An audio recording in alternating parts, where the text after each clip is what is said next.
C'est une installation donc qui a été mise en route en 2013. Oui. Et puis depuis, nous rencontrons des gros problèmes de santé humaine et animale. Oui. Donc sur la santé humaine, donc c'est des familles entières qui sont touchées, adultes et enfants. Que se passe-t-il Donc, sur vous? alors qu'est-ce qui se passe? C'est des troubles de sommeil, Mhm. des inflammations musculaires, Mhm. des douleurs articulaires, des Mhm. aftes, des troubles digestifs, Mhm. des maux de tête. Et vous pensez que tout ça, ça vient de l'éolien? Tout simplement par rapport à la santé humaine, quand on va ailleurs, on dort. Oui. On n'a plus ces douleurs-là. On revient sur le site, c'est la catastrophe. Mais et les animaux? Les animaux sont troublés aussi? Alors voilà, donc les animaux, c'est catastrophique. C'est-à-dire qu'on a perdu 300 animaux en 6 ans, sans problème sanitaire, ça faut insister là-dessus. On retrouve des animaux morts, avec autopsie, et il n'y a pas d'explication. Il y a des gros problèmes de vélage, des animaux stressés, donc des cols qui ne sont pas dilatés au vélage, des non-délivrances, donc c'est le placenta qui ne tombe pas, qui ne se décroche pas, des torsions de matrice, des renversements de matrice. Donc la torsion de matrice, donc c'est le veau qui tourne à l'intérieur de la mère. Donc la vache ne peut pas véler, tout simplement. Oui, oui. Dès que voilà. Oui. Qu'est-ce qu'il y a Donc encore diminution de la production de lait, problème de vélage, refus d'aller à la traite, bêtes stressées, surmortalité, etc., etc. Vous regrettez. Alors j'ai vu que plusieurs expertises scientifiques ont été réalisées, mais sans résultat probant jusque-là.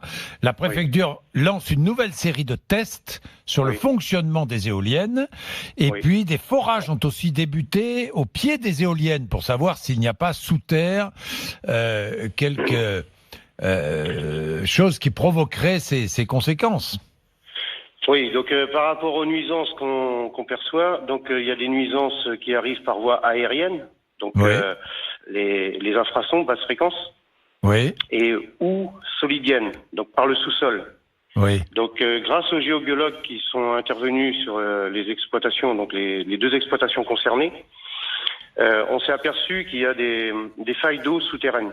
Donc les failles d'eau, c'est des rivières souterraines qui font 5, 6, 7 mètres de large et qui passent sous nos bâtiments d'exploitation et d'habitation. Oui. Et qui sont en relation avec le site éolien. L'eau se charge en électricité puisque tous les câbles sont enterrés. C'est des câbles 20 000. Oui. Et donc toutes ces mises à la terre, donc l'eau se charge en électricité, si vous voulez.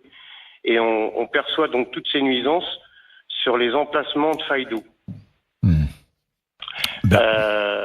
Donc si on met des veaux, par exemple, sur ces failles d'eau clôturées, on est garanti qu'on va les trouver morts. Bon, donc pour vous, les éoliennes, c'est une catastrophe. Vous voyez, merci à vous, Yannick Jadot. J'ai eu plusieurs témoignages comme ça sur les conséquences. C'est la première fois que j'entends un tel carnage lié à des éoliennes. C'est bien qu'il y ait des enquêtes pour faire. Mais c'est la première fois que j'entends ça. La plupart du temps, c'est très contesté l'éolien, hein.